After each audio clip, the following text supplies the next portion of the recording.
Well, sexuality is really much broader than what we think of in terms of billboards or TV movies. When we think about sexuality, it's really at the intersection of mind and body and relationship, and it encompasses intimacy, both physical and emotional. So we're not just talking about intercourse, we're not just talking about penetration, and we're also not just talking about an experience that is in a relationship. People are sexual beings whether they are having sex or not with another person, if that makes sense.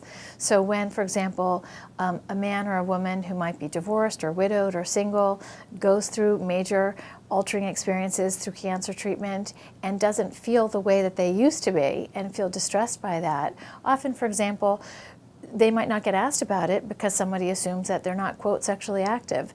And that's not true. That's still a part of sexual life that's disrupted. That's a part of identity. That's a part of experience, which is different and is distressing.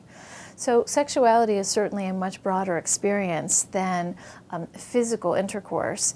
And it certainly has to do as much with the emotional as it does with the physical side of experience. Often what we need to do is help people take a broader perspective. So especially when there are certain experiences which are different and may be altered permanently. So for example, if there is changes in the body that may be permanently altered, or if there are sort of ongoing treatments, for example, hormonal treatments, which leave a prostate cancer survivor dealing with long-term erectile dysfunction, for example, it's really important for us to think about how to broaden the experience so that someone doesn't feel that unless you can have intercourse the way you used to, you no longer can be a sexual being.